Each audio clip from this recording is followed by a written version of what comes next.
Buenas tardes, estimados señoras y señores que nos acompañan esta tarde. Un gusto y un honor contar con su presencia. Bienvenidos a nuestro 14º Executive Talk, organizado por las firmas de consultoría Taldescom y Talent Partnership, especializadas en fortalecimiento institucional, quienes cada 15 días abordamos temas de vanguardia e interés general, con el fin de contribuir al diálogo, información y decisiones trascendentes para el Ecuador y el mundo entero. Nuestro tema del día de hoy está relacionado con un pilar estratégico de toda la sociedad: la educación, desafíos futuros, escenarios y alternativas en tiempos de COVID. Y para ello contamos con la presencia de dos distinguidísimos panelistas: señora Montserrat Kramer Guillén, ministra de Educación de la República del Ecuador, y señor Raúl Figueroa Salas, ministro de Educación de la República de Chile. Bienvenidos, por favor, esperamos que se sientan en esta como en su casa. Gracias inmensas por participar y por aceptar esta invitación a diálogo y a este foro. Antes de iniciar, permítanme únicamente saludar a mi estimado partner Patricio Crespo y a nuestras marcas acompañantes de esta tarde. Diario Metro Ecuador, el diario que lee todo el mundo. Maruri Gray, agencia de publicidad de la década, una de las top 10 nominadas en LATAM. Goque Seguros, agencia multinacional de seguros, transformamos vidas. UTIM, servicio médico a domicilio.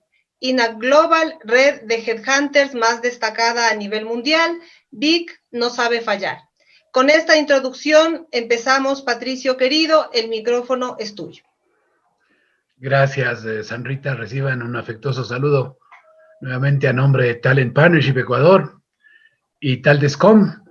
Nuestro agradecimiento a quienes nos acompañan masivamente desde sus dispositivos esta tarde en Ecuador y noche en Santiago de Chile. Noche ya, 7 de la noche pasaditas, ¿no es cierto? Saludos para todos los chilenos que estén conectados en este mes de fiestas patrias, ¿no? El 18 es la fiesta patria en septiembre. Así es que reciban un abrazo en este su mes de fiestas patrias. Bueno, bienvenidos a este importantísimo y trascendental evento que nos permite acercar a dos países hermanos, ¿no? Convocados por un mismo desafío, pero probablemente con realidades distintas como países. Estamos profundamente honrados y agradecidos con la presencia de estas dos destacadas autoridades de Ecuador y de Chile, por lo que me corresponde ahora presentar brevemente a quienes hoy serán nuestros panelistas invitados. Montserrat Kramer Guillén, ministra de Educación de la República del Ecuador. Sus estudios, Monse, arranca con una licenciatura en Filosofía de la Universidad Católica del Ecuador, de la Pontificia Universidad Católica del Ecuador, donde tuvo la oportunidad de conocerla, Monse, por eso me he atrevido a mencionar tu primera licenciatura. Tiene una maestría en la Universidad Politécnica Salesiana del Ecuador en Educación y Comunicación, hablamos del año 98. Adicional, tiene estudios de doctorado y posgrado, Master of Arts Education de la Universidad de Alabama en Estados Unidos y en el año 2000. Además, un diplomado en formación de formadores en comunidades de aprendizaje de la Universidad Adolfo Ibáñez en el 2017. Actualmente, un doctorado en educación otorgado por la Universidad Autónoma de Madrid y es integrante del grupo de investigación de innovación de dicha universidad. Montserrat Kramer cuenta con una larga trayectoria profesional en el campo de la educación. Ella fue directora de educación de Grupo Faro y se desempeñó como asesor y consultor educativo independiente.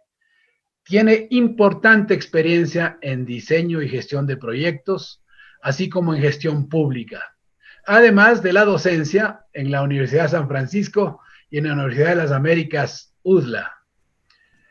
En el sector público, su experiencia laboral arranca como asesora del Ministerio de Educación, hace unos añitos ya. Luego, Montserrat asume la Subsecretaría de Desarrollo Profesional Educativo y la Subsecretaría de Fundamentos Educativos, Direcciones de Estándares Educativos, Currículo e Investigación, entre el 2010 y el 2013 más o menos. Es ministra de Educación desde el 27 de junio del 2019. Bienvenida, Monse. Espero haber recogido lo relevante de tu carrera. Buenas noches, el ministro Raúl Figueroa Salas, ministro de Educación de la República de Chile. Abogado de la Pontificia Universidad Católica de Chile y máster en Derecho de la Empresa en la Universidad de los Andes. Entre el 2010 y el 2014 fue jefe de la División Jurídica y jefe de asesores del Ministerio de Educación. En el 2014 fundó Acción Educar, centro de estudios que busca aportar al debate de las políticas públicas en el ámbito de la educación, con un sistema de calidad que reconozca y resguarde la diversidad de proyectos educativos. En esa institución se desempeñó como subdirector ejecutivo entre el 2014 y el 2018. Ha sido profesor en la Facultad de Derecho de la Pontificia Universidad Católica y en la Universidad Andrés Bello, donde fue también secretario académico y director de posgrados de dicha facultad. En marzo del 2018 fue nombrado subsecretario de Educación, cargo que ejerció hasta febrero del 2020, fecha en la que asumió la responsabilidad como ministro de Educación. Bienvenido, ministro. Gracias por estar a la distancia con nosotros. Importantísimo el poder tenerle como parte de este panel. Bueno, ahora me toca a lo que vinimos. Gracias primero por aceptar esta invitación. Nos sentimos honrados realmente por tenerles en este espacio. Ministros, yo quiero decirles que esta es una invitación a un diálogo propositivo, donde necesitamos realmente conversar de los desafíos comunes que afronta el sistema educativo en nuestra América Latina y en el mundo entero, como resultado del singular impacto que ha generado en estos más ya de 6 meses la pandemia COVID-19. Invitamos también a quienes están esta tarde conectados con nosotros a reflexionar en estos momentos que exige mirar por el parabrisas del futuro, con optimismo y decisión, sin detenernos en el retrovisor de lo que ya quedó atrás y que muchas veces nos impide, como lastre, diría yo, marcar firme el camino de recuperar la confianza en los actores principales de la trilogía en el campo educativo. Ya no está más en discusión el que no estuvimos preparados para ese cambio obligado, de dejar ese espacio seguro y protector de las escuelas y de los colegios.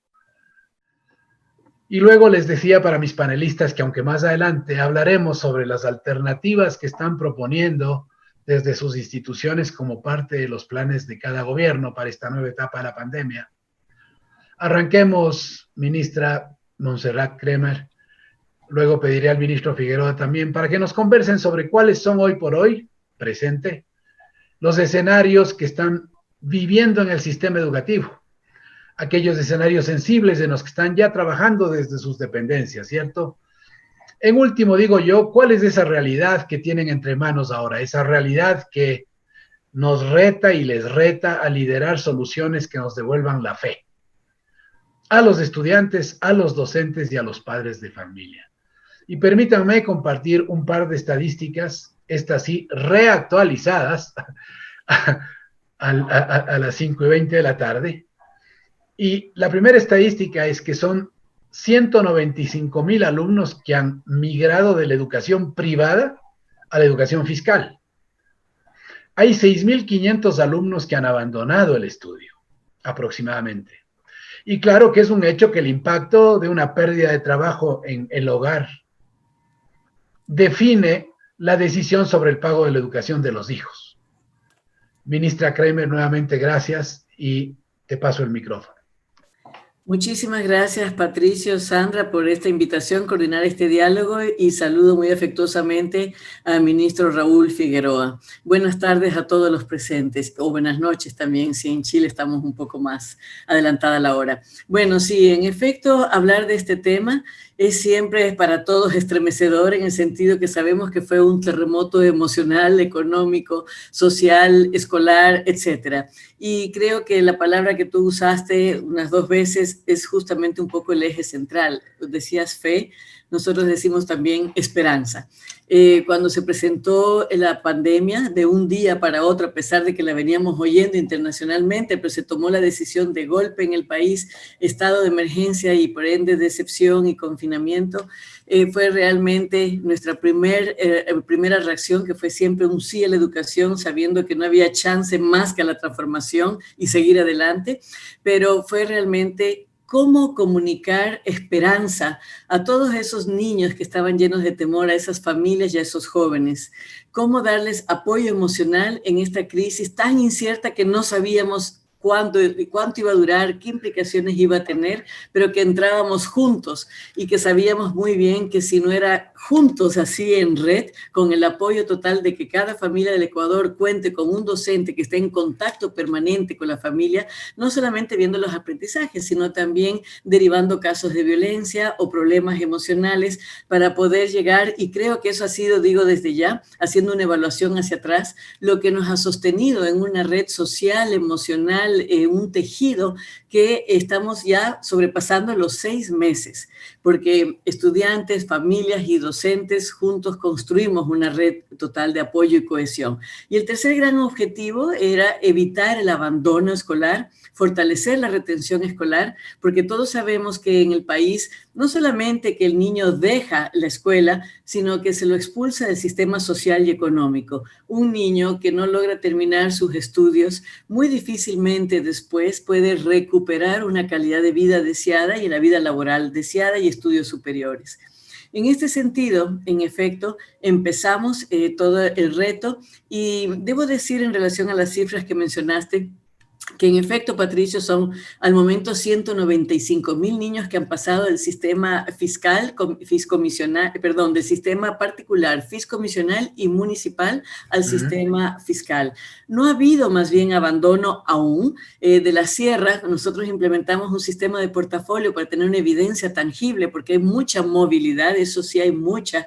Todos los días que hacemos cortes, vemos una fuerte migración interna entre sierra y costa, entre lo rural y urbano y rural, dependiendo el día a día de las circunstancias sociales y económicas de las familias.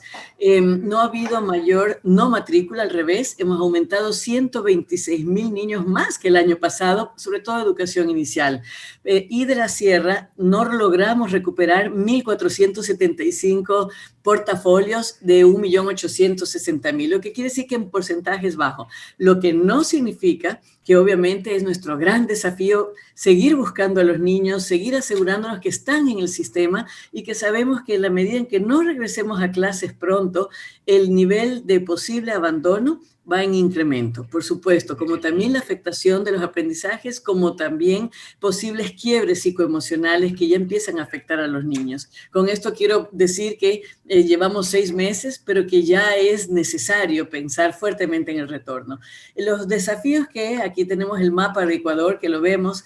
Nosotros tenemos 4.462.000 niños en el sistema, 16.000 instituciones educativas, de las cuales 12.000 son fiscales y 214.000 docentes, 214.800.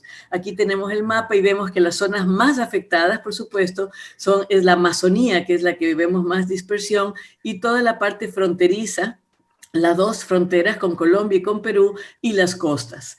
La conectividad, por supuesto, fue el primer gran desafío, empezar con un 37.2 de hogares con conectividad, instituciones educativas, no importaba cuántas tuviésemos porque no podíamos ir a clase, y familias conectadas un 45.5, lo cual con la crisis económica, porque Ecuador fue una multicrisis, recordemos, económica, social y también política, porque estamos en un tiempo preelectoral.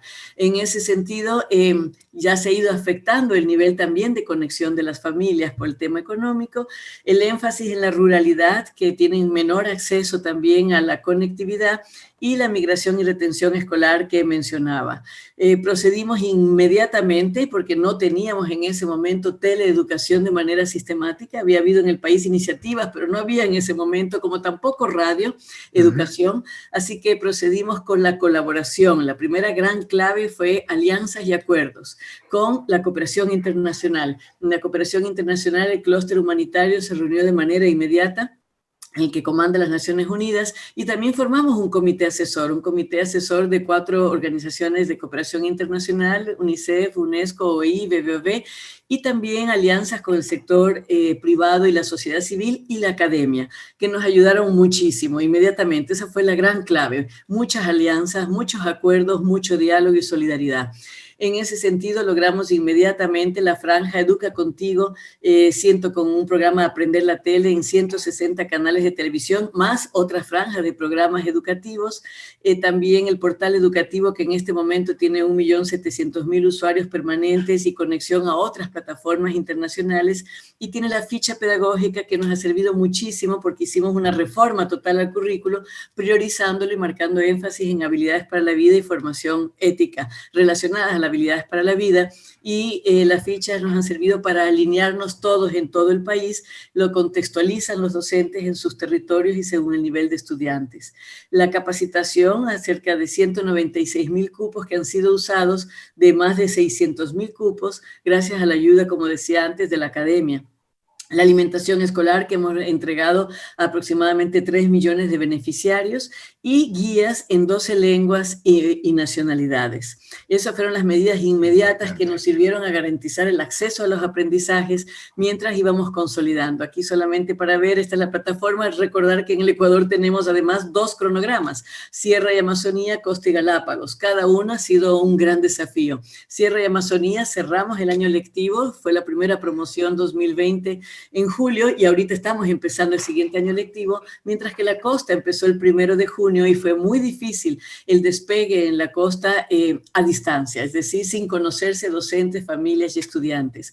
El gran desafío inicial, el muy gran desafío inicial, y cedo la palabra a nuestro colega ministro Raúl Figueroa, el gran desafío inicial fue que la sociedad comprenda que no se trataba solamente de conectarse, y no solo cuando hablo de la sociedad, hablo de gremios, de medios, de la sociedad en sí. Primero, el gran desafío de cambio de mentalidad, de nuevas formas de enseñar, aprender, sentir, vivir y convivir.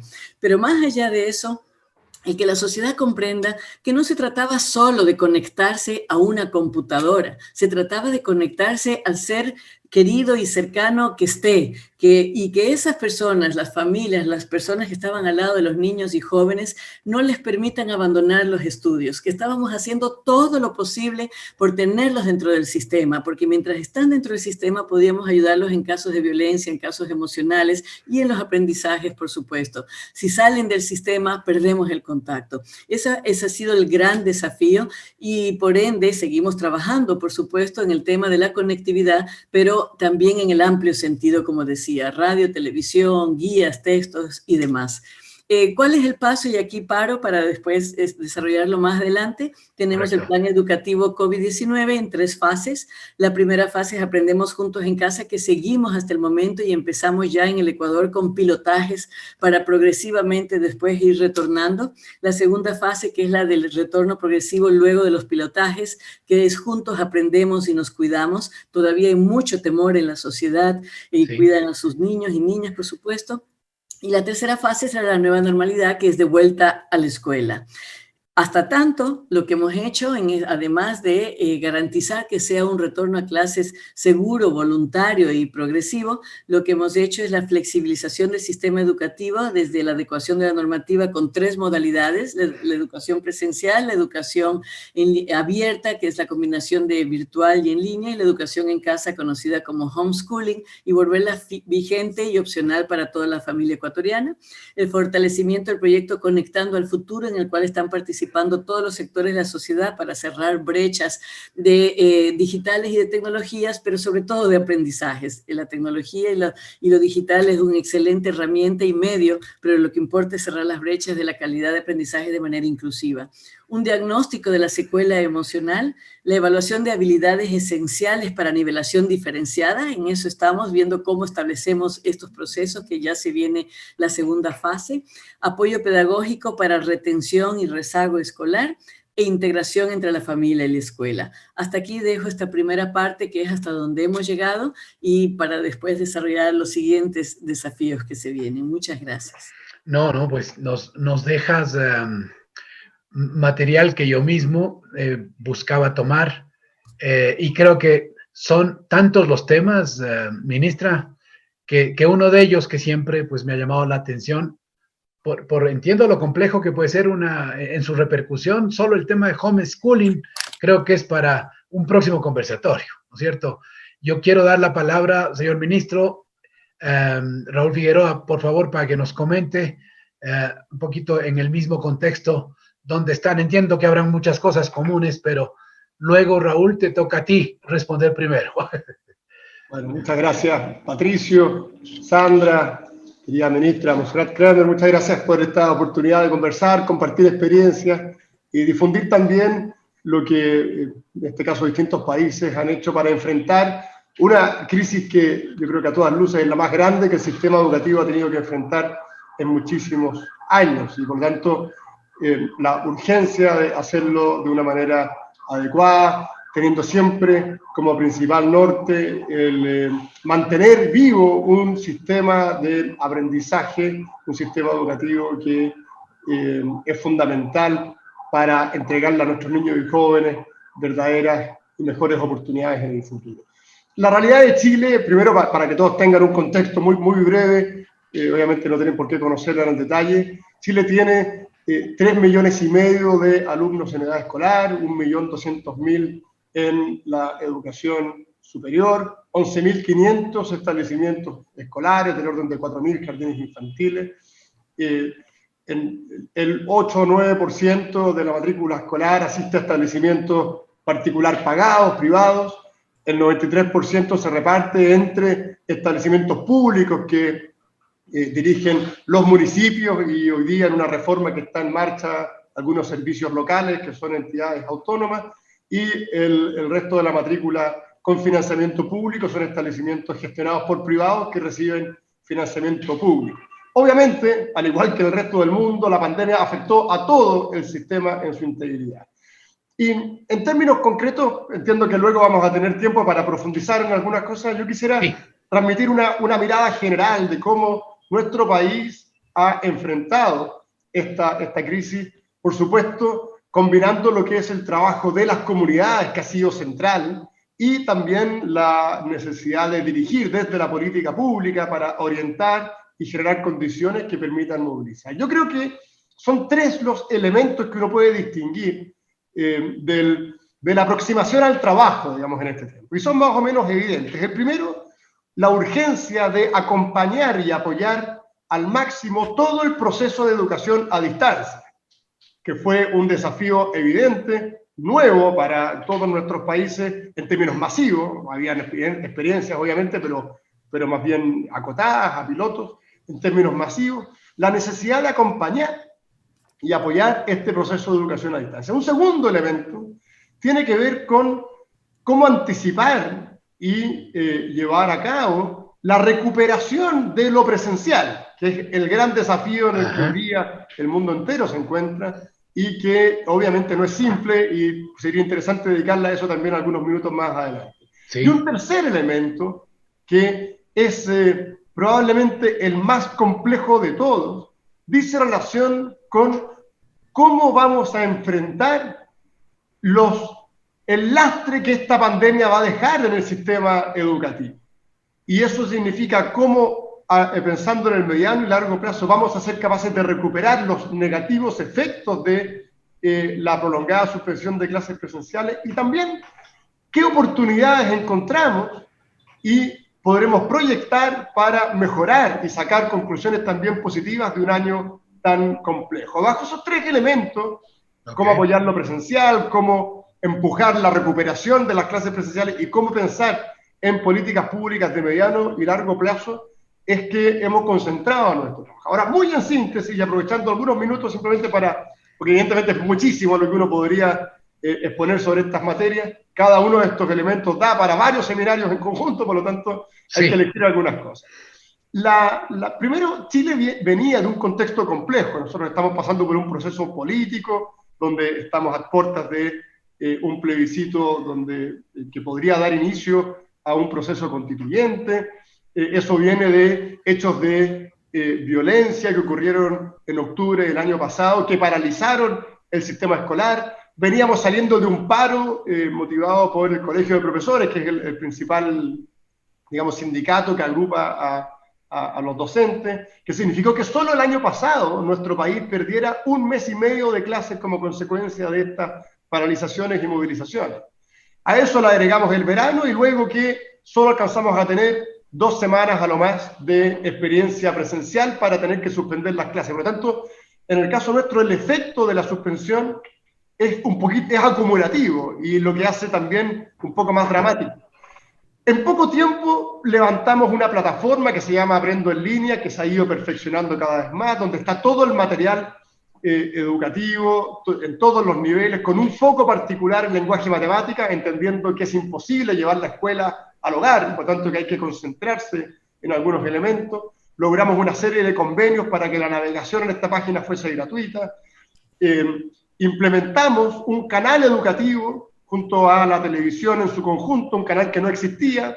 Es interesante porque hoy día, por ejemplo, como la crítica nunca falta, se nos critica que solo un 80% de la ciudadanía tiene alcance al canal. Bueno, hace 6 meses el canal no existía. Entonces, son parte de los elementos que me imagino Montserrat también deberá lidiar, ¿no? Diseñamos un sistema logístico para llevar a los hogares la alimentación que nuestros alumnos reciben en la escuela. A esta fecha hemos repartido ya más de 14 millones de canastas de alimentación que reemplazan los desayunos y los almuerzos diarios. Por supuesto no es lo mismo, pero mitiga con fuerza ese impacto. Se diseñaron mecanismos de radio, de enseñanza a través de la radio. Además de la plataforma Aprendo en Línea, material físico para llegar a aquellos establecimientos rurales o de peor conectividad. En fin, se diseñó un mecanismo de apoyo que está en permanente perfeccionamiento y del cual, por supuesto, tendremos que sacar interesantes lecciones para proyectarlas, no en una lógica de reemplazo, sino que más bien complementaria en lo que viene en los desafíos del futuro. Pero hoy día estamos concentrados no solo en dar este apoyo y en mantenerlo, sino también en hacer los esfuerzos bajo un plan que tiene 3 pilares: la seguridad, la gradualidad y la voluntariedad, para poder retornar a la experiencia escolar.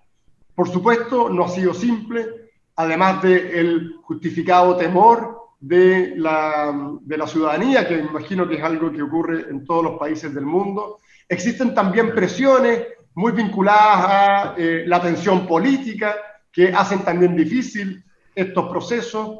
Los profesores han estado absolutamente a la altura de las circunstancias, prestando todo su apoyo durante todo el proceso. La dirigencia de los sindicatos no ha tenido, a mi juicio, la misma actitud. Eso evidentemente hace que sea bastante más complejo el desafío. Lo clave es que creo que no podemos ser ciegos al diagnóstico.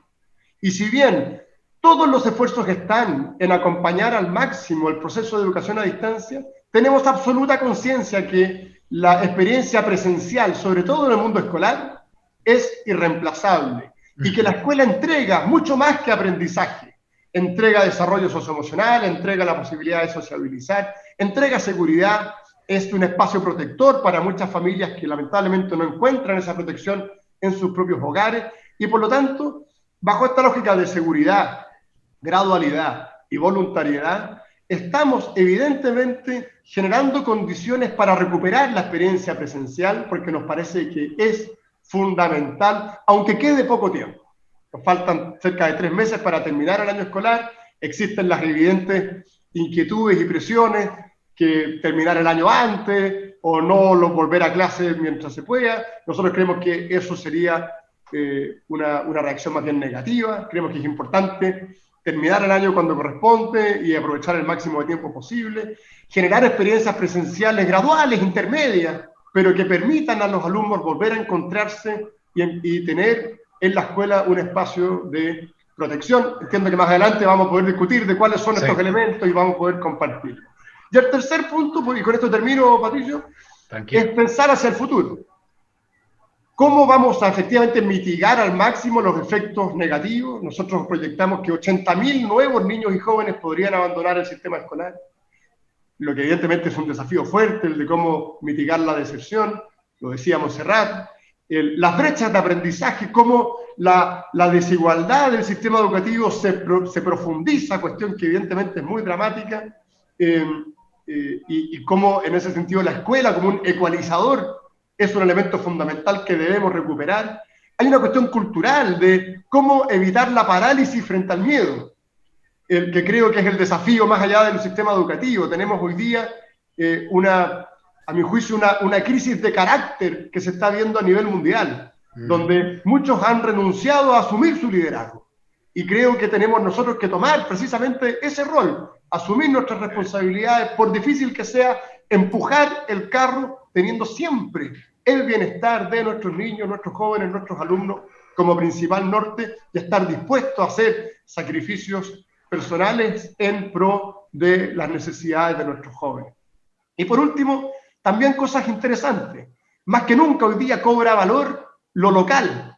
La realidad local es el lugar, las comunidades locales son las llamadas a dar soluciones específicas.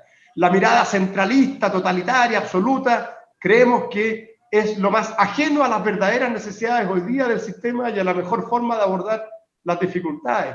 La necesidad de flexibilidad. Como nunca antes, el sistema requiere de flexibilidad para poder innovar, para poder aprovechar y tomar el máximo de las oportunidades que se presentan. El Estado debe modernizarse y flexibilizarse. Los obstáculos que el propio aparato estatal va generando son cuestiones que tenemos que superar. Y por último, lo interesante que es también, a mi juicio, aprovechar cómo las familias han tenido que encontrarse con el proceso formador de sus hijos, cómo proyectar ese vínculo que es fundamental, que viene evidentemente de una concepción muy anterior, que es el principal deber y derecho de los padres de educar a sus hijos. Hoy día se ha hecho carne porque hemos tenido todos que llevarlo adelante en nuestros hogares, y creo que ahí también hay una oportunidad preciosa de potenciar al máximo el vínculo entre las familias y la educación de los propios, que no debe estar nunca ausente y que hoy día ha quedado en evidencia que es fundamental. Eso, Patricio, como una mirada amplia, usted me dirá luego dónde quiere profundizar. Perfecto. Grande, Raúl, gracias por la primera idea y contextual, que nos deja bien claros. Yo me quedo con el tema del liderazgo. Como gente de talento humano, estás hablando de cosas importantísimas, porque claro, no estábamos listos y las exigencias son distintas. ¿Cómo formamos en desarrollo de habilidades de ese tipo de liderazgo para la gente que quiera comprometerse? Paso el micrófono a mi partner Sandra, siga usted con el segundo tema. Gracias, Patricio. Gracias, señor ministro, señora ministra. De verdad, nos sentimos muy cómodos con lo que están pronunciando, porque están hablando, aparte del liderazgo que acabó de abordar Patricio, acaban de abordar el concepto del cambio cultural, que justamente es el que necesitamos a nuestro criterio cambiar.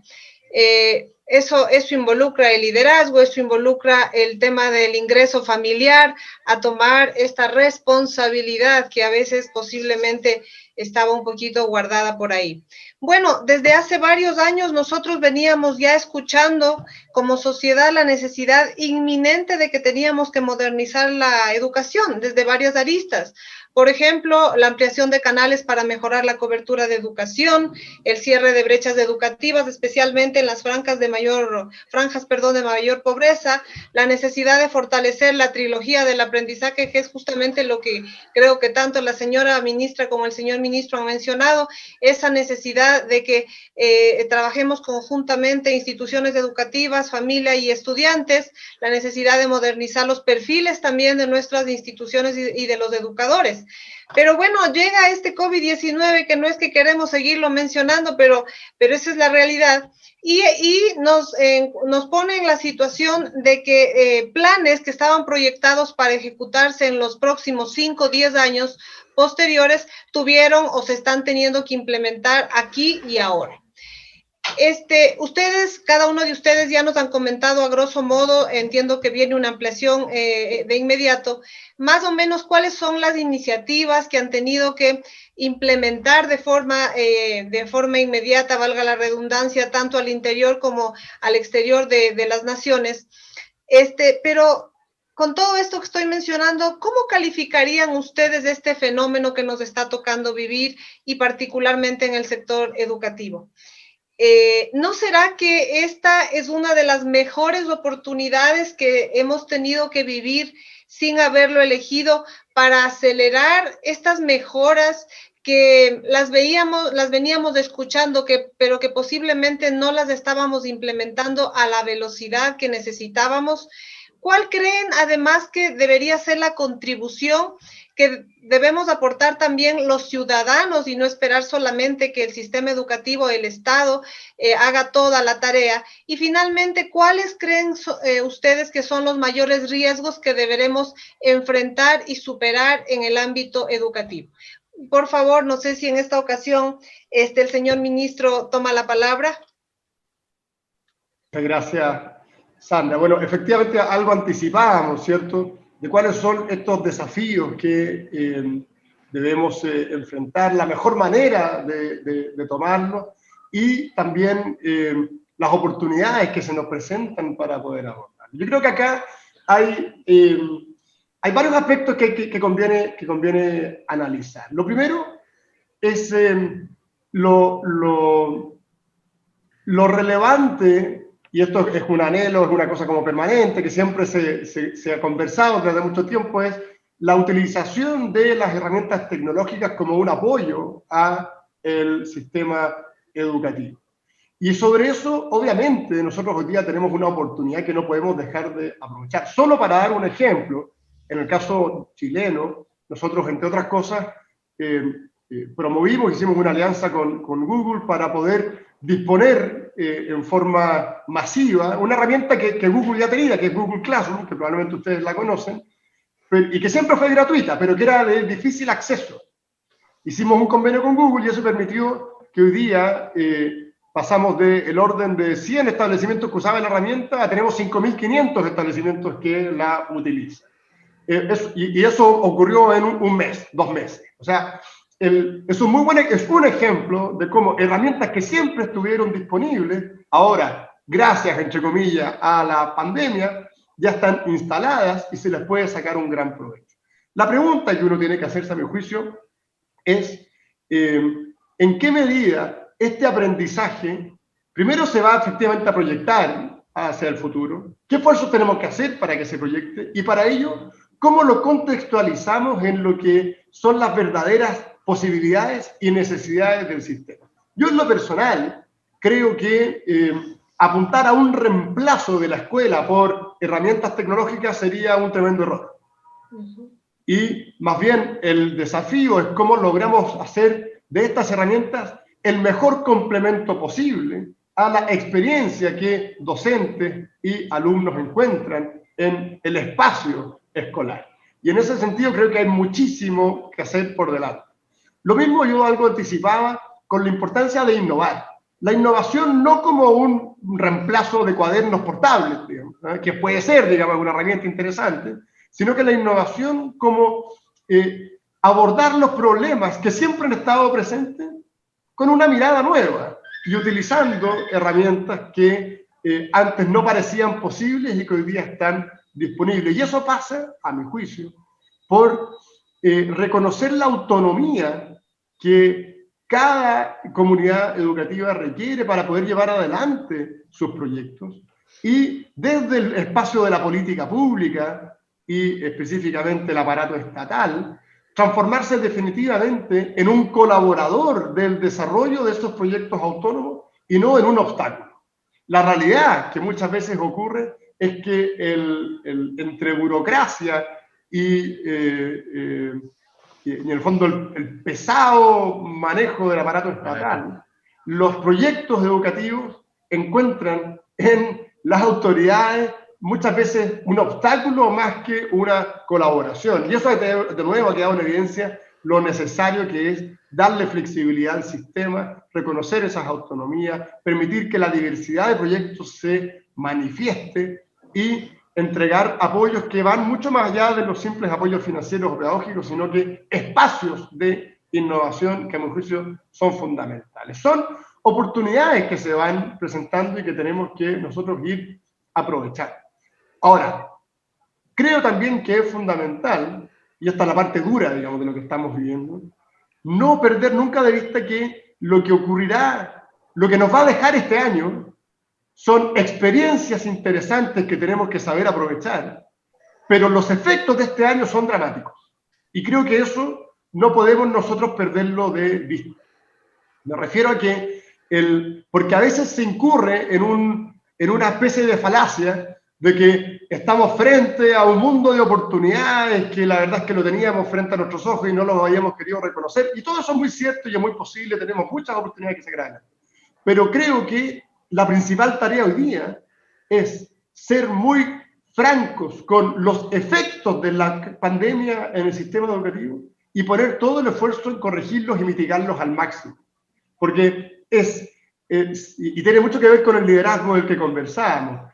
Una salida fácil puede ser pensar solo en el futuro y dejar de preocuparnos de los efectos hoy de la pandemia, que son muy duros, son muy duros. Cada país tiene su propia realidad, pero en general los problemas son los mismos, entre falta de conectividad, entre las diferencias entre el mundo rural y el mundo urbano, entre las necesidades especiales de algunos alumnos que hoy día no las reciben, la formación técnica que requiere un carácter práctico que hoy día no está disponible. Todo eso va a significar una urgencia específica, que es cómo vamos a ahora mitigar y luego remediar esos efectos. Y ahí yo creo que de nuevo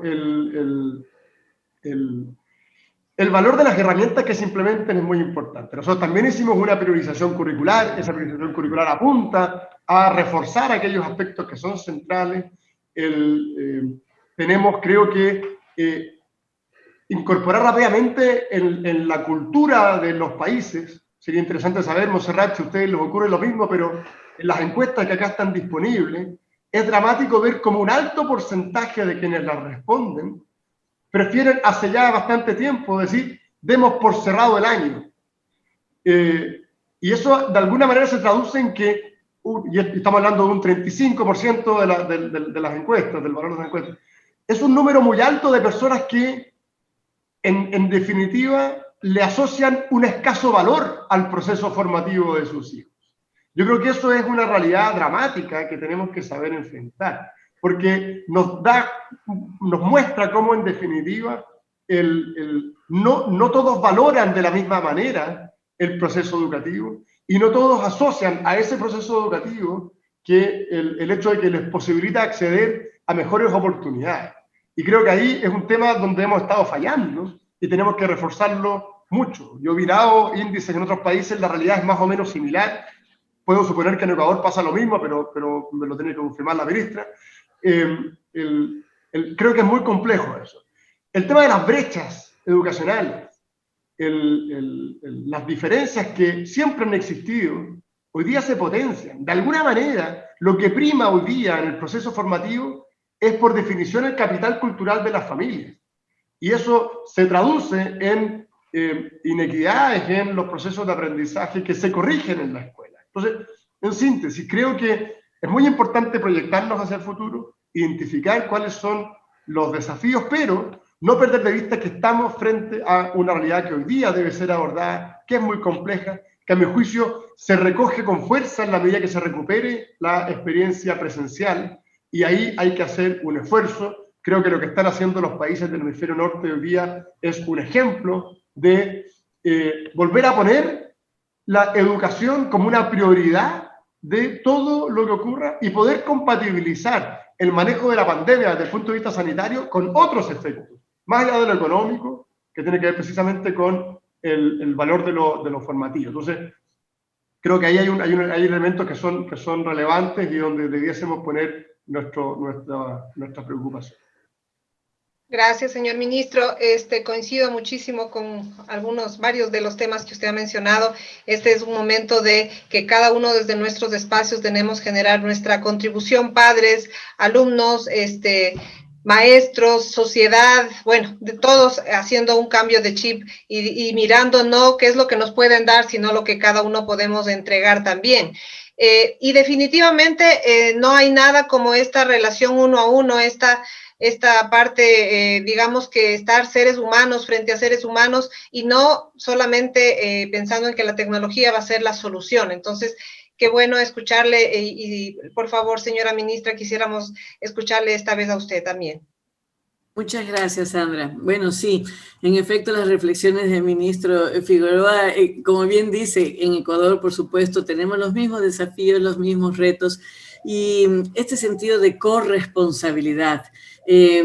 Estamos viviendo tiempos caminando en el filo de la navaja, si se quiere, a nivel nacional, pero también a nivel global. Y con eso lo que quiero decir es que vemos en el mundo entero, sea porque estamos en la sociedad de las redes, de la información, como sea, pero vemos que hay un fuerte cuestionamiento a la institucionalidad, fuerte cuestionamiento a los liderazgos que provienen de los diferentes gobiernos. No digo solamente en el Ecuador, sino a nivel global. Esto realmente nos hace poner mucha atención de cómo dirigir esta crisis para que de verdad sea una transformación y no corramos el riesgo, como por ejemplo habla el doctor Fernando Reimers de la Universidad de Harvard. Él dice, tengamos mucho cuidado, hay alertas históricas. Por ejemplo, cuando vino la famosa gripe de 1918, fue tal la secuela económica y social, fue tal que más adelante vino movimientos como el nazismo y el fascismo, movimientos autoritarios que tratan de volver a reordenar el sistema. Y pone este tipo de alertas que debemos aprender de la historia. Yo creo que eso nos invita a pensar no solamente en estrategias nacionales, locales, sino también regionales y también globales. Porque si algo caracteriza esta pandemia es el hecho de que todos estamos interconectados y sabemos que todo el planeta, que es el único en el que habitamos, está ahorita atravesando esta crisis. Y por lo tanto las soluciones, los desafíos son comunes y las soluciones también tienen que ser comunes. A nivel nacional, sí, en efecto, tengo el problema de está la crisis económica, social y todavía la sanitaria, que en muchos de los casos se dice, bueno, la educación para el próximo año. Ahorita estamos al nivel de la sobrevivencia un poco, tomando decisiones de un día y cada día viendo qué escenario se va presentando en medio de la incertidumbre y en medio del temor. Y en ese sentido, por supuesto, es difícil poder inspirar toda la credibilidad a las familias para que brinden todo el apoyo necesario a sus hijos e hijas para que sigan adelante. Ese es uno de los grandes desafíos que tenemos en escenarios tan diferentes, en los que todos estamos aprendiendo a vivir y adaptarnos a trabajar y a compartir y hacer las cosas. Por lo tanto, este tema de la corresponsabilidad sí ha sido un fuerte desafío, el que la sociedad completa, todos los actores y sectores entiendan que la educación es para consolidar un proyecto país, que el país no va a salir adelante ni de esta crisis, ni tendrá un mejor futuro si no le apostamos todos a la educación, pero una educación adaptada a los nuevos tiempos, una educación donde de verdad sea habilidades para la vida, como decimos, una formación ética, donde las estrategias que se utilizan en el aula y que el aula a su vez no sea un espacio cerrado, sino en interacción con la comunidad y los diferentes ámbitos de la comunidad, sean estrategias vivenciales, experienciales en contextos reales, donde de verdad el estudiante desde muy temprana edad aprenda a solucionar problemas y a tomar decisiones. Eso es una formación responsable, con capacidad de respuesta, porque así como hemos visto muchísima generosidad y solidaridad y muchas iniciativas valiosísimas, también hemos visto la parte de justamente que hay que cambiar en la educación, y es a veces falta de propuestas, falta de respuestas de los diferentes actores de la sociedad. Y creo que eso tiene mucho que ver en la transformación que tiene que sufrir la educación. Otra transformación que vemos, por supuesto, es que estamos tratando de consolidar a través de esto, porque sí creo que uno de los ámbitos que más oportunidad está teniendo de transformarse es la educación, porque es el cambio de mentalidad, y por eso es el que más posibilidades tiene de transformación. Es que definitivamente también estamos ya pasando a una época de sistemas híbridos de aprendizaje que creo que vienen a quedarse con la alternancia casa-escuela, pero tecnologías de por medio, y coincido con Raúl Figueroa en el sentido de cuando dice sí, pero la tecnología es un complemento, siempre acordarnos que es la persona y qué tipo de persona es la que deseamos formar para qué tipo de sociedad. Por lo tanto, tienen que ser tecnologías inclusivas, tecnologías que de verdad desarrollen el aprendizaje. Las tendencias pedagógicas dicen ya el ser humano ha generado la inteligencia artificial. Ok, ya todo ese procesamiento de información y conocimiento. Entonces, retomemos, y creo que ahora es más vigente que nunca, la formación de la persona como tal, su capacidad de crear, de imaginar, de sentir, de ser solidaria, de colaborar con el otro, de construirse en relación y por el otro, puesto que ya el resto está cogiendo su propio ritmo y camino. Y en ese sentido, nosotros estamos tratando de que todo nuestro sistema de evaluación, que es el que también ayuda a consolidar el modelo pedagógico y educativo, sea salir un poco de los exámenes estandarizados. Al momento no lo estamos haciendo. Sé que en un momento dado retornaremos un poco al factor del examen estandarizado con ciertos fines, pero estamos retomando otras formas de evaluación, como el portafolio, como proyectos, como casos, problemas, que le ayudan al estudiante a desarrollar más habilidades y más énfasis también en autorregulación emocional, en comunicación, en trabajo en equipo, que a su vez también está relacionado con la formación ética que hablábamos.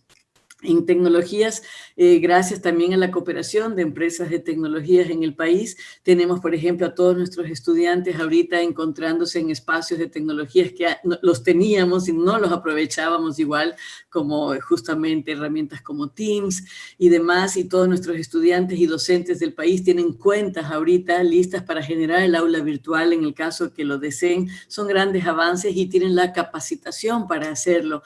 Solo tenemos que seguir conviviendo y, por supuesto, desarrollar el acceso a la tecnología, que es uno de nuestros mayores desafíos, el acceso al dispositivo, al programa y a la tecnología misma.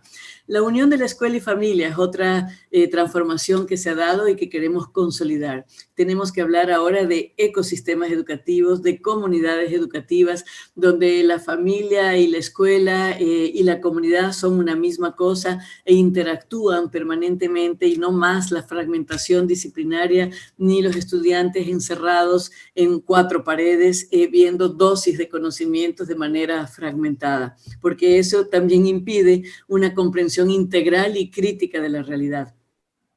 Eso básicamente, y como lo vemos aquí, no sé si ustedes ven en la lámina, pero precisamente estamos en este momento a distancia y aprendemos juntos en casa, lo cual es un gran desafío, pero estamos tratando de ir a ese tipo de propuesta, un aprendizaje colectivo con renovación constante de su visión, del por qué, porque creo que si algo tenemos que enseñar ahora, capacitar a nuestros docentes y enseñar y formar a nuestros estudiantes, es a desarrollar mecanismos psicológicos, académicos, habilidades para el cambio, porque en adelante la realidad será permanentemente dinámica y cambiante y tenemos que acostumbrarnos a eso. La flexibilización, estoy muy de acuerdo, también la flexibilización del sistema educativo es fundamental, tiene que adaptarse a estos cambios, no podemos seguir teniendo ministerios o instancias que se queden fosilizadas en el tiempo, porque la educación es un cambio permanente y una adaptación permanente que busca desarrollar lo mejor de todos para una sociedad mejor.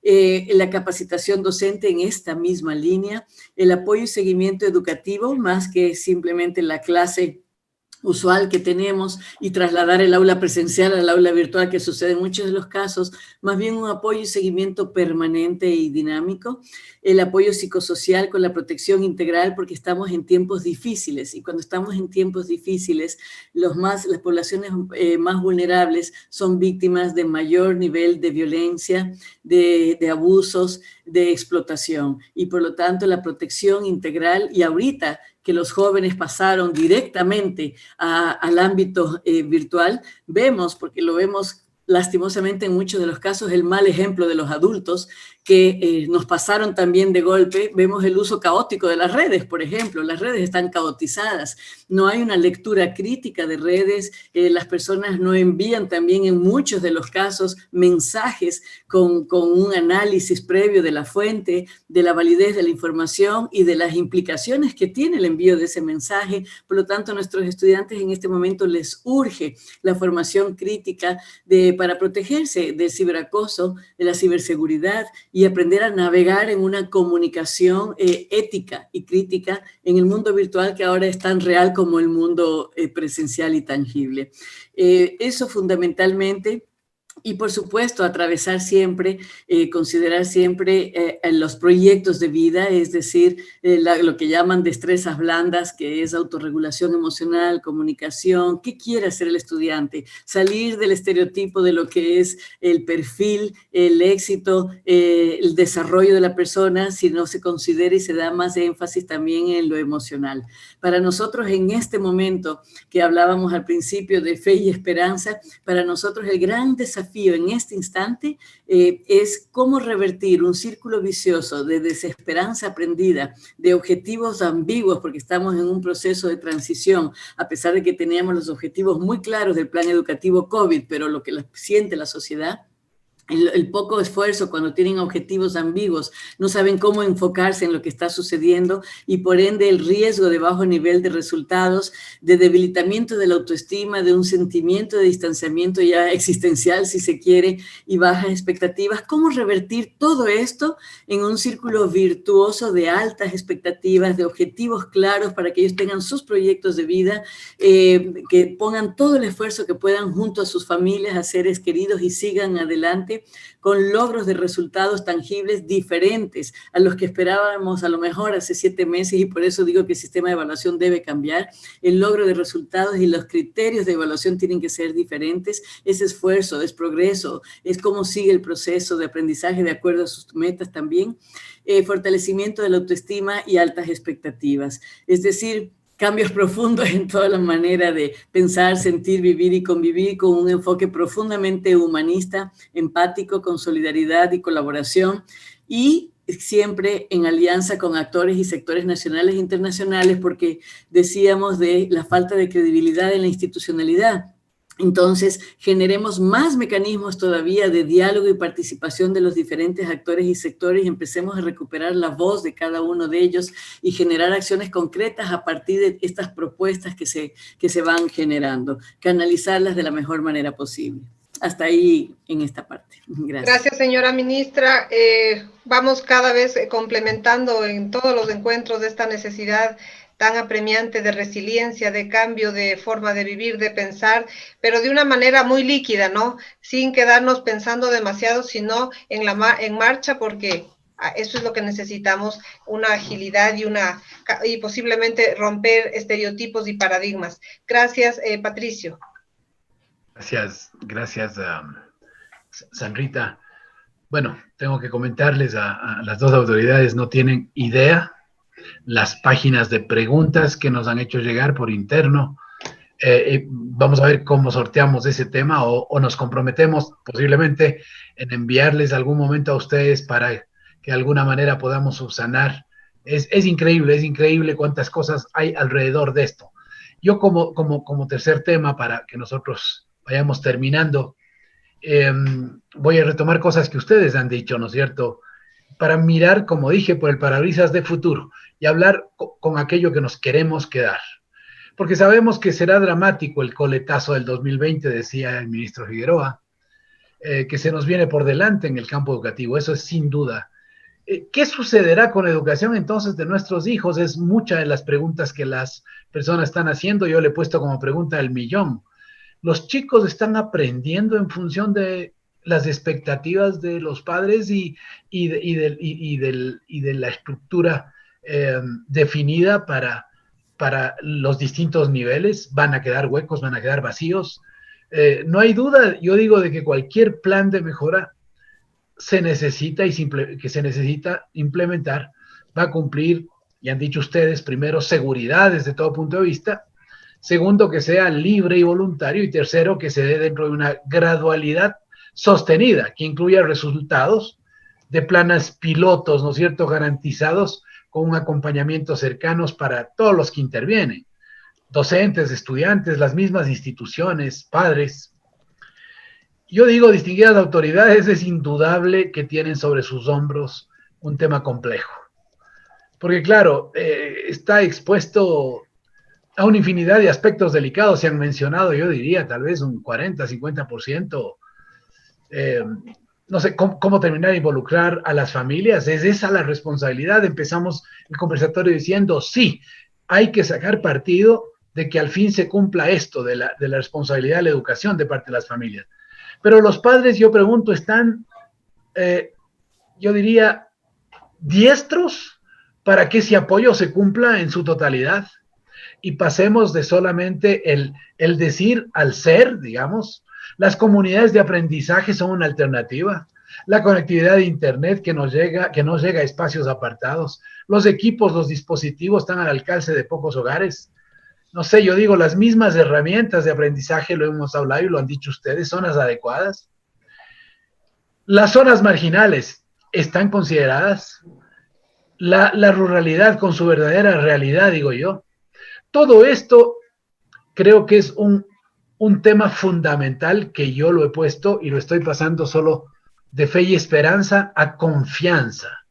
Creo que el concepto confianza, de cómo ganarnos esa confianza con los diferentes actores, devolviendo el verdadero valor a eso que mencioné al inicio, a ese espacio seguro y protector propio de los centros educativos, ¿no es cierto? Y que sabemos que inclusive en eventualidades de catástrofe, de crisis que hemos tenido, terremotos como se llaman, el primer espacio que se convierte en el de confianza y protección se llaman escuelas y colegios. El sitio está destinado para acoger a las personas. Establecimientos se convierten en la primera opción para recibir a quienes están afectados, ¿no es cierto? Entonces, esa confianza, hablo yo de que nuestros hijos están aprendiendo, porque optaron en lo cognitivo, digo, por la mejor elección, en lo socioemocional, por su desarrollo adaptativo apropiado que permite obtener mejoras profundas. La pregunta es desde sus ministerios, señores ministros, ¿cuáles son esos pilares o principios transversales en estos aspectos pedagógicos y los prácticos? Porque ahí tenemos preguntas de decir, oigan, y ya nos han calificado como colegio piloto, pero ¿y esto del transporte? ¿Y esto de la alimentación? ¿Y esto del espacio? No sé, hay muchas cosas que me están llegando. Entonces digo, para pensar en apertura de las escuelas y colegios de forma presencial, yo no quiero utilizar un término que a mí no me ha cuadrado mucho. Todo el mundo dice el retorno a clases. En mi opinión, esos términos no sé si son apropiados o exactos, porque si no, ¿dónde ha quedado todo el esfuerzo realizado para continuar la educación formal virtual? ¿Será que se puede hablar solamente de apertura de clases? Pienso que lo más adecuado tal vez es hablar de vuelta a la normalidad educativa. Entonces, desde sus ministerios, ¿nos terminan de comentar a dónde va esto, por favor? Gracias, tal vez me alargué mucho, perdóname. Ahora me parece que le corresponde empezar a Monse. Gracias, Patricio. Sí, el tema es apasionante, así que hay mucho que decir. Sí, me acaba de emocionar. Sí. Bueno, en realidad, por supuesto, el tema central en estos momentos, mientras todo se estabilice, es el tema de la seguridad y la salud, ¿no?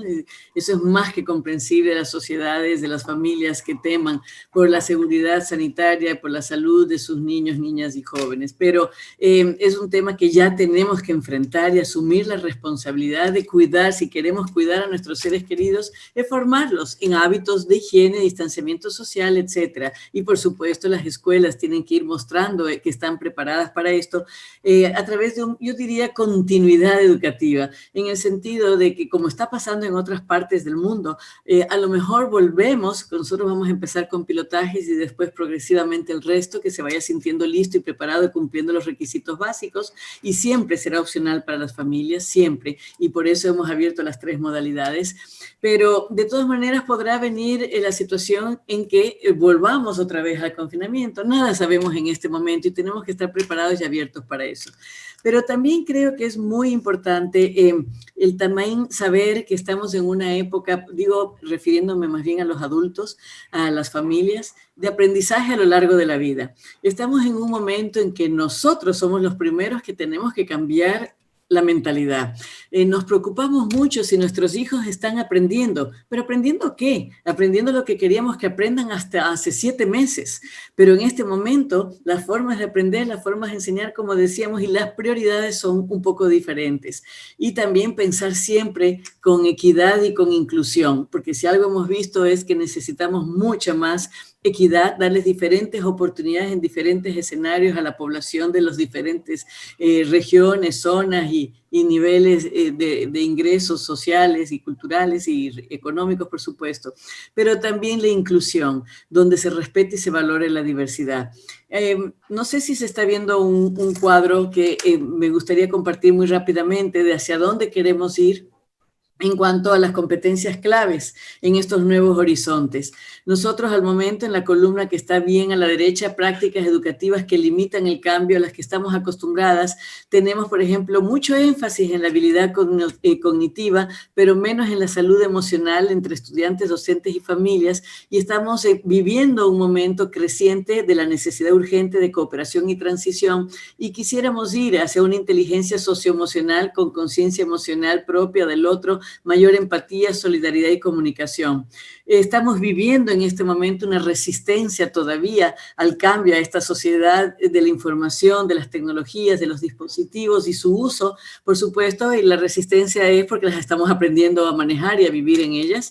Y el reto que tenemos es una información cada vez más abundante, abrumadora y en muchos de los casos compleja, pero hasta tóxica. Y queremos ir hacia una alfabetización mediática con higiene, análisis, creación de información, pensamiento crítico, análisis de varias perspectivas. Estamos viviendo en este momento prácticas escasas para el desarrollo de la atención de los estudiantes y docentes, una atención que vaya también hacia adentro, una introspección, del estudiante y que incluso se junta con la metacognición o la autoevaluación de lo que él siente, piensa.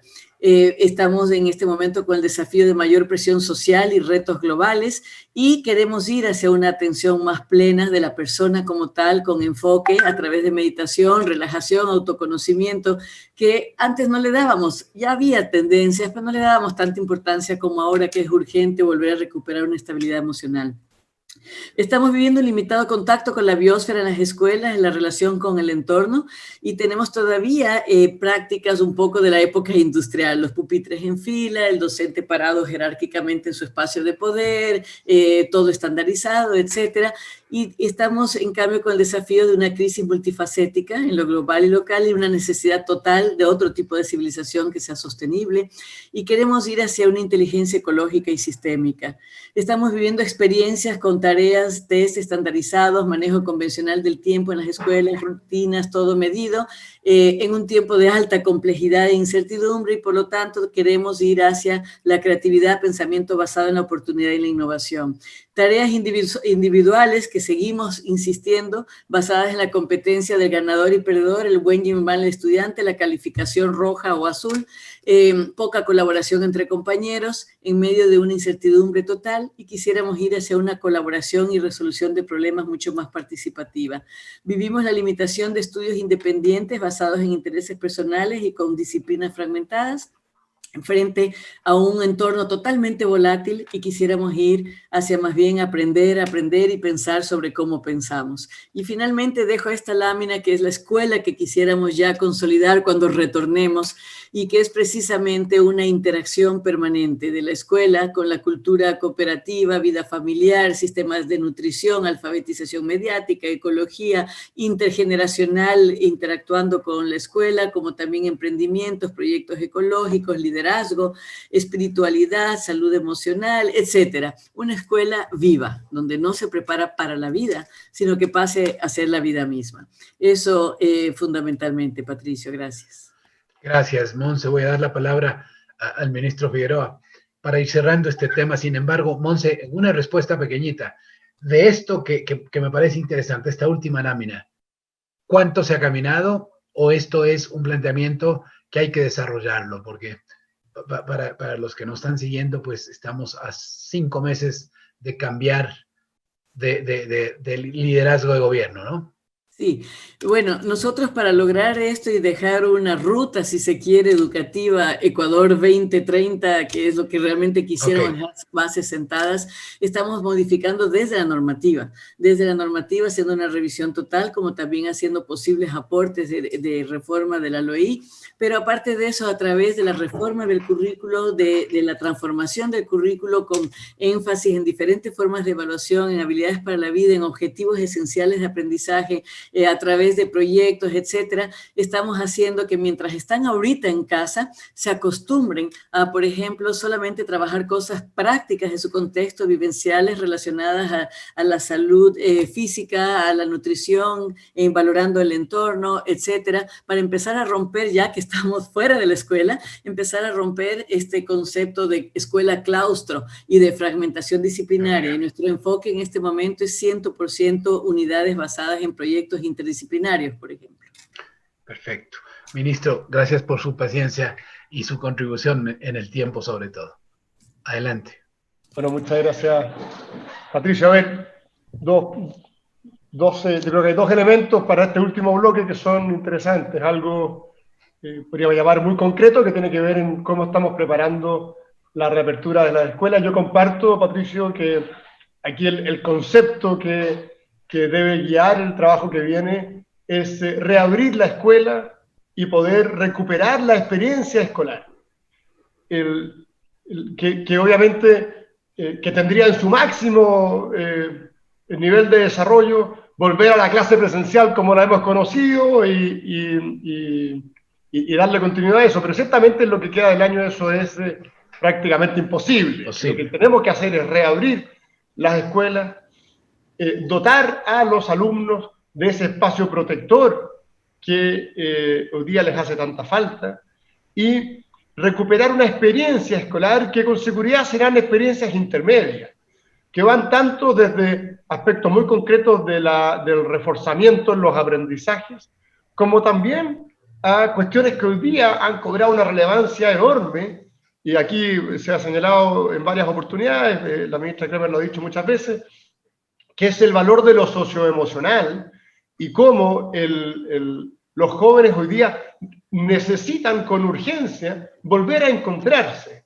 y sobre ese reencuentro darle curso a un proceso de aprendizaje que excede con mucho lo curricular en este caso. Y por tanto, creemos que ese es como el espacio de trabajo, digamos, que nos queda de aquí a lo que queda del año. Reabrir las escuelas, recuperar la experiencia escolar y, en definitiva, entregarle a los niños, a los jóvenes, aquello de lo cual hoy día más carecen, que tiene que ver con el reencuentro y con una mirada mucho más integral del proceso de aprendizaje. ¿Cómo lo estamos haciendo? Lo estamos haciendo bajo una mirada, ya lo anticipábamos, de 3 pilares esenciales: la seguridad, la voluntariedad, la gradualidad. La seguridad es evidente. si no se dan las condiciones en un determinado lugar, simplemente no se puede hacer el esfuerzo, digamos, pero donde se den las condiciones es fundamental hacer ese esfuerzo. Y eso pasa tanto por el control de la pandemia. Obviamente se ubica en Chile en el mapa, digamos, es un país muy largo, muy angosto, donde la diversidad territorial es evidente y por tanto las condiciones de evolución del COVID también son muy distintas. Tenemos comunas que todavía están en cuarentena, hay otras que ya están en un nivel de desconfinamiento mucho mayor y por tanto, obviamente los esfuerzos para reabrir se concentran en aquellas áreas donde desde el punto de vista sanitario es posible hacerlo.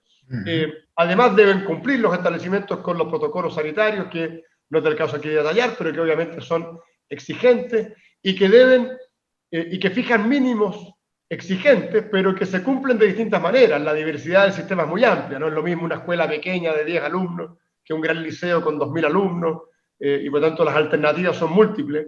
Por lo tanto, la flexibilidad es la gran respuesta para poder adecuarse. Y es una lógica gradual que es la que también hemos compartido. Nosotros ya tenemos experiencias acotadas, pero muy interesantes de establecimientos que están funcionando. Y ha sido muy interesante constatar cómo lo que uno anticipa como valores que son relevantes y que se esperan recuperar, efectivamente son claves para esas comunidades. El reencuentro como un elemento fundamental. Los alumnos, por ejemplo, de nuestro cuarto medio, que es el último año de la enseñanza escolar, lo que más valoran es volver a encontrarse. Y claro, uno que ya está más viejo de repente se le olvida, pero la experiencia de esos alumnos es única. Están terminando un proceso largo de su formación escolar, donde directamente no se han visto con sus compañeros. Si no les damos la oportunidad de reencontrarse, a lo mejor nunca más los van a volver a ver en muchos casos. Por lo tanto, son cuestiones que exceden con mucho lo netamente curricular y que son, insisto, esenciales hoy día. Y por tanto, esos tres pilares son esenciales. Les decía que ya tenemos experiencia, esa experiencia han sido valiosas, están cada vez en la medida que el país entra en un desconfinamiento, podemos apreciar más solicitudes para poder reabrir las escuelas, estamos trabajando siempre muy coordinado con el Ministerio de Salud, y eso es un elemento clave. ¿Dónde estamos topando? En lo que hablábamos al principio de la conversación, en el necesario liderazgo de quienes tienen que asumir responsabilidades, pero lamentablemente no se atreven a salir de este inmovilismo que la pandemia nos ha dejado. Vemos a veces como comunas que no han tenido ningún caso de contagio en lo que va de la pandemia, aún no se atreven a abrir sus escuelas, cuando la necesidad es evidente y las condiciones sanitarias también lo son. Vemos, por ejemplo, directores, profesores, alumnos que quisieran ver su escuela abierta, pero el sostenedor, quien está a cargo, no toma la decisión. A veces por razones políticas, a veces por razones simplemente de incomodidad frente a las reacciones que eso podría generar. Y por lo tanto, vemos en Chile que lo que está pasando hoy día es que hay plena conciencia de lo importante de recuperar la experiencia escolar. Hay plena conciencia de que las condiciones sanitarias lo permiten en algunos lugares, y lo que falta entonces es ese liderazgo de quien tiene que asumir la responsabilidad. Por supuesto, desde el Ministerio también empujamos que eso ocurra, si bien la voluntariedad es un elemento básico. Pero aquí no hay que confundirse, que sea voluntario no significa que no nos interese que esto ocurra. Por supuesto que nos interesa que ocurra, ojalá en un número elevado de experiencias. Y esto, bueno, tiene varios pasos que no los voy a describir acá porque son, para los efectos de la conversación, un poco atractivos, pero por supuesto dentro de una regulación muy exigente sanitaria, de organización, de mucho diálogo con las comunidades, de mucho trabajo interno en cada establecimiento, que creemos que es la base. Decía yo al principio, hoy día más que nunca el valor de lo local es fundamental. No hay soluciones únicas. Pretender imponer soluciones únicas sería un evidente error, y por tanto hay que motivar que eso ocurra y se motive. Y lo otro tiene que ver con un poco lo que la pandemia nos deja pendiente y que tenemos la urgencia de recuperar. Y con esto termino. Nosotros teníamos un desafío en Chile, que me imagino que es el mismo desafío que tienen en Ecuador y en el resto de Latinoamérica, que es cómo centrar el sistema educativo en lo que de la escuela efectivamente se espera. Nosotros hemos arrastrado un problema complejo en nuestro país, y es que hemos politizado en extremo el sistema educacional. Y esa politización extrema del sistema educativo nos alejó de lo que efectivamente se espera de la escuela. Y lo que se espera de la escuela es que cada niño, cada joven alcance ahí, obtenga ahí las herramientas que le permitan su máximo desarrollo posible para que pueda acceder luego a las mejores oportunidades que el país le ofrezca. Y eso requiere tanto un foco fuerte en los aprendizajes y un foco fuerte también en los aspectos de desarrollo socioemocional que también sabemos que son fundamentales. Cuando se politiza el sistema, el foco en los aprendizajes se pierde. Lo que nos ha pasado en nuestro país es que esa politización ha hecho que, en síntesis, tengamos el sistema estancado en los últimos 10 años. Y todo lo que avanzó en nuestro país en precisamente poner el foco en la calidad dentro de la escuela fue quedando, a mi juicio, de lado. Se reemplazó por un debate estructural que politizó el sistema, que alejó a los establecimientos de su objetivo más íntimo, y que hoy día es lo que tenemos que recuperar. Y eso se traduce en la práctica en ponerse objetivos claros. Y es que la sala de clases es un elemento central del sistema educativo, y lo que ocurre en la escuela debe ser nuestra primera preocupación. Obviamente, el COVID hizo que este desafío fuese aún más complejo. Yo asumí de ministro de Educación, lo primero que dije cuando asumí el 28 de febrero, era que íbamos a poner todo el esfuerzo de la política educativa en lo que ocurre dentro de la sala de clases. A las 2 semanas tuvimos que suspender las clases y nos quedamos sin clases. O sea, fue una cosa dramática, ¿no? Pero con un objetivo, con el objetivo de reducir al máximo las brechas de aprendizaje y poder entregarle una experiencia global, íntegra, a cada alumno que pase por una escuela. Eso hoy día está, como consecuencia de la pandemia, no suspendido, sino que simplemente le incorpora mayor urgencia, porque lamentablemente sabemos que cuando salgamos de esto, las brechas de aprendizaje van a estar aún más amplias. Y por lo tanto, lo que nosotros vemos hoy día con total claridad es que ese objetivo de centrarnos en la calidad en la escuela, de despolitizar el proceso formativo, de llevar a la esencia de lo que se espera en cada establecimiento, hoy día cobra más valor que nunca. Okay. Y por lo tanto, y tenemos que volver a generar, y aquí se ha dicho, y tiene sentido respecto del COVID, pero tiene sentido respecto de una mirada mucho más global, recuperar la confianza en el sistema educativo. Y la confianza pasa por darle espacios de verdadera autonomía a cada establecimiento para que pueda llevar adelante su proyecto, para que los padres puedan efectivamente confiar en que ese proyecto por el cual ellos optaron se va a llevar adelante, que va a tener los medios para poder concretarse, que la escuela es efectivamente una extensión del proyecto cultural y de los anhelos que cada familia tiene respecto de sus hijos, y que tiene que tener ahí un espacio. Y por lo tanto, lo que viene a futuro es un sentido de urgencia respecto de esto mismo, que quedó de alguna manera en suspensión como consecuencia de la pandemia, que se ha trabajado hoy día de otras maneras, pero que urge volver a recuperar. Y termino simplemente con una reflexión, la reflexión inicial, que para que el sistema educativo sea exitoso, en síntesis lo que tenemos que hacer es volver a instalar una cultura de altas expectativas respecto de lo que los establecimientos educacionales efectivamente pueden ofrecer. Que cada alumno pueda encontrar en la escuela un instrumento para completar sus anhelos, para perfeccionar al máximo sus capacidades. Que los profesores entreguen el máximo de lo suyo, confiando en que sus alumnos van a efectivamente poder acceder a mejores alternativas y mejores oportunidades. Darle a ese espacio el carácter sagrado que le corresponde, y dejar de utilizar el espacio escolar como un instrumento de política que lamentablemente se ha utilizado desde hace mucho tiempo con finalidades distintas. porque cuando eso ocurre se le causa mucho daño, en definitiva, a quienes más necesitan de la escuela. La escuela es un ecualizador, es un espacio que efectivamente permite que la igualdad de oportunidades se concrete, y tenemos que recuperar esa posibilidad y sobre todo recuperar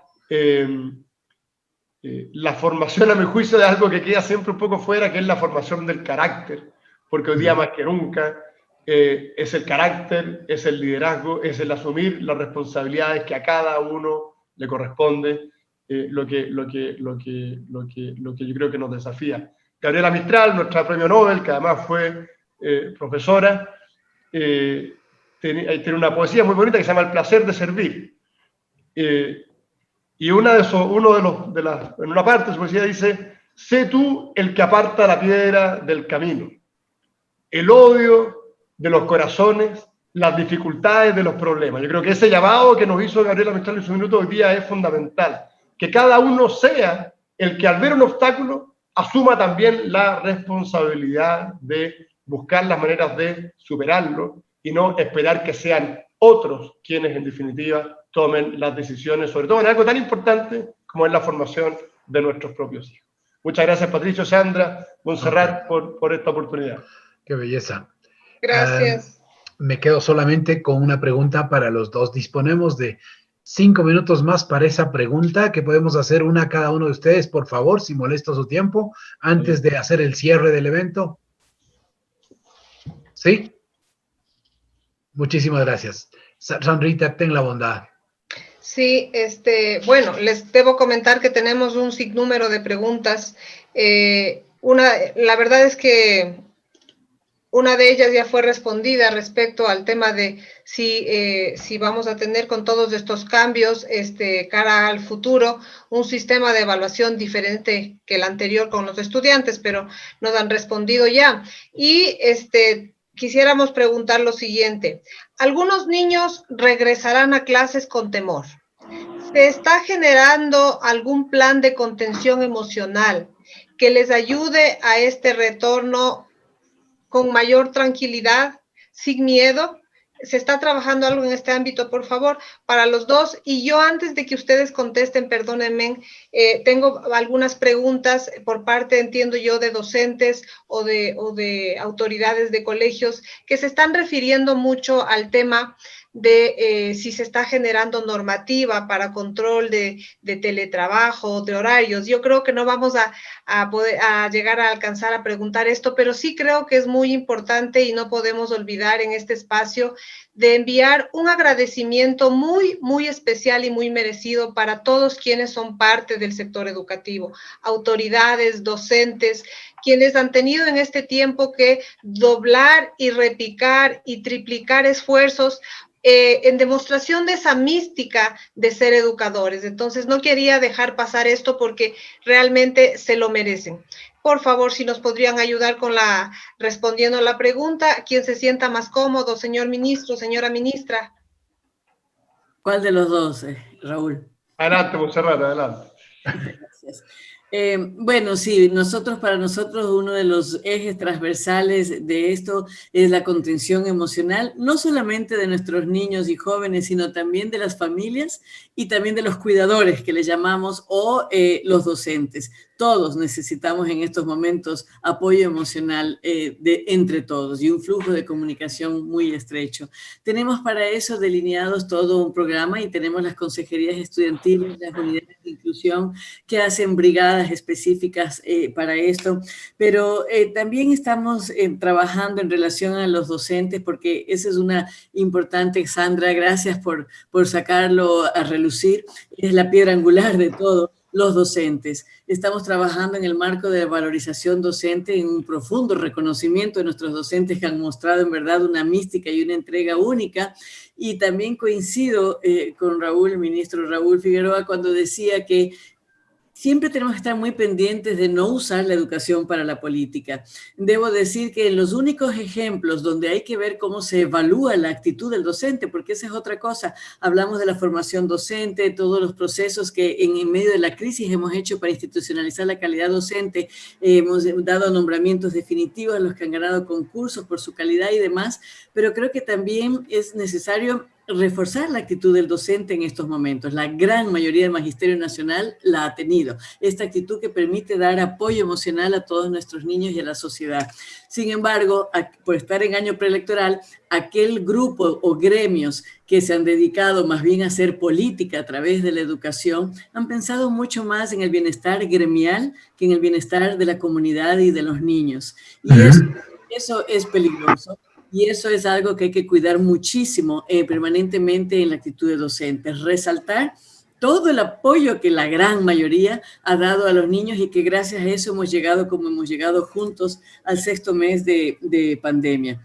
Lo que estamos haciendo en relación al teletrabajo es también, y en relación a eso, cambiando la normativa para emitir nuevos acuerdos que reduzcan por completo los trámites de nuestros docentes para que no tengan más trabajo administrativo, para que se enfoquen fundamentalmente en la atención de sus estudiantes y, por supuesto, en el trabajo pedagógico. Estamos actuando desde todos los ángulos para fortalecer, valorizar a nuestros docentes. Ojalá hubiéramos podido estar en mejores circunstancias económicas en el momento de la crisis para poderles haber dado todos los recursos, por ejemplo, tecnológicos necesarios y para poderles haber pagado puntualmente los sueldos.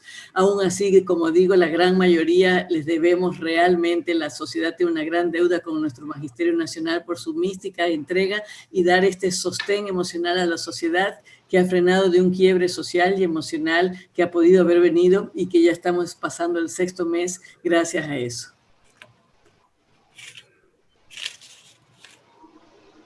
Ministro. Sí, gracias. Desde el punto de vista del aprendizaje socioemocional, efectivamente es un elemento central, tanto para los estudiantes como para los docentes, y me atrevo a decir también para las familias. El proceso de formación a distancia ha impactado la realidad familiar también, y eso requiere una particular atención.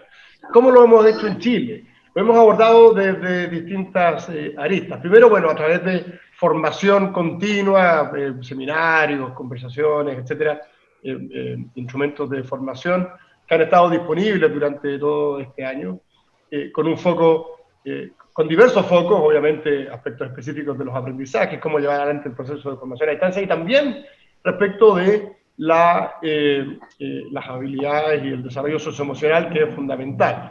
Y en esa lógica hemos trabajado pensando en lo que los alumnos necesitan y también lo que requieren los docentes. Tenemos un instrumento, por ejemplo, que se llama la bitácora docente, que es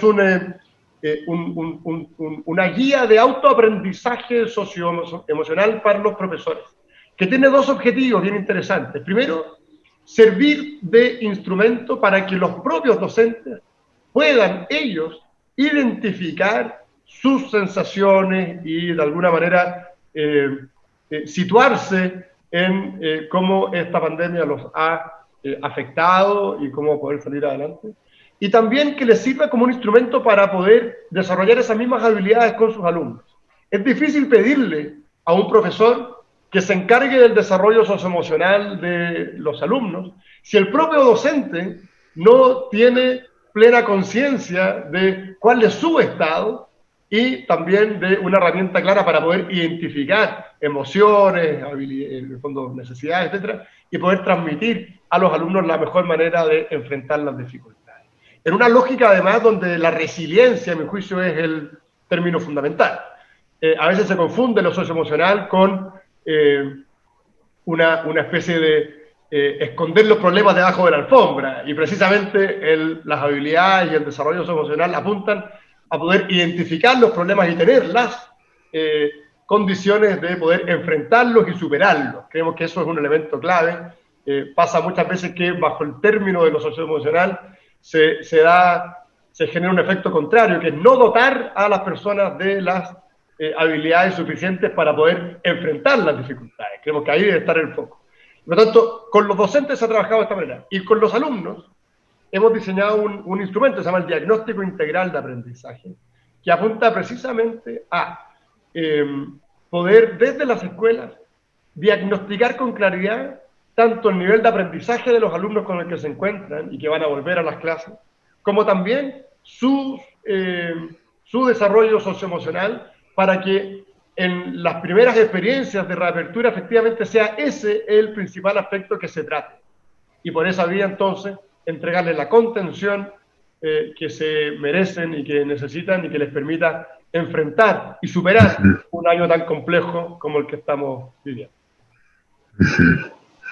Ok, vamos terminando. Permíteme, Sandrita, mencionar 4 puntos muy rápidos antes de agradecer a nuestras autoridades.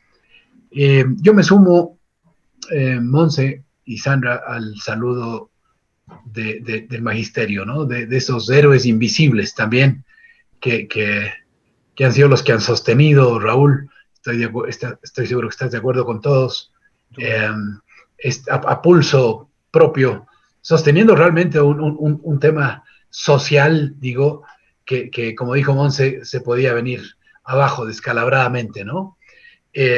Seres humanos como nosotros, pero que se han puesto ahí la camiseta que debían ponerse.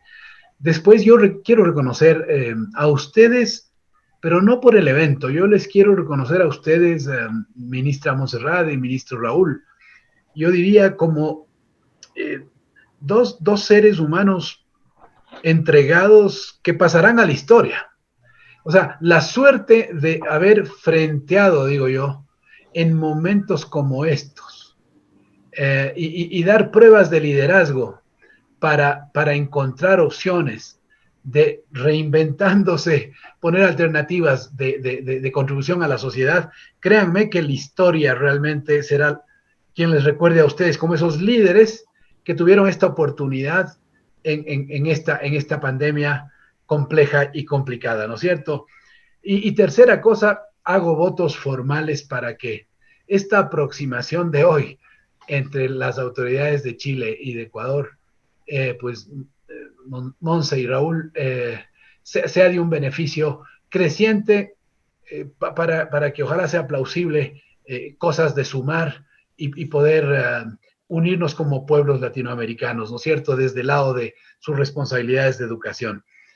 El último anuncio comercial, pues en 48 horas estaremos ya con el video, además editado con ese tiempito que tuvimos, en el canal de YouTube que tenemos, y ustedes eran los primeros en tener ese link para que lo puedan difundir y podamos llegar a mucho más gente que hoy posiblemente no pudo estar con nosotros. Me queda solo por decirles Dios les pague desde acá. Ministra Montserrat, para mí ha sido un inmenso placer el poderle tener cercana y abierta y generosa con todo este país que la está escuchando. Ministro Raúl, tengo que reconocer su apertura y generosidad. Ahí tenemos por ahí un chileno que nos vinculó y un chileno ecuatoriano, digo, que nos vinculó, ahora encargado a ustedes. Así es que mil gracias por tu gentileza tan grande y por el tiempo y la contribución y lo que nos has dejado desde tu país a nuestro país. Que tengan éxito realmente en lo que tienen por delante, y como dije hace un momento, van a ver que la historia les recordará como esos líderes que se necesitan. Muchas gracias. Gracias, Patricio. Ese chileno ecuatoriano está haciendo un muy buen trabajo acá, ¿no? Muchísimas gracias, Patricio, Sandra, un gusto, ministro, y gracias por esta oportunidad de diálogo, reflexión y compartir experiencias. Un abrazo a todos. Un abrazo. Genial, y gracias. Genial. Señores, Igualmente, buenas noches. muchas gracias. Adiós. Gracias, Patricio, Adiós. Sandra. Un gusto, Gracias, ministra. gracias, Raúl. Lo que Nos necesite vemos. aquí y lo mismo, lo que necesiten de recoger experiencias, datos, comparar lo que quieran, todo disponible. Mil Muchas gracias. Una buena noche. Gracias a ustedes. Hasta luego. Chao, chao.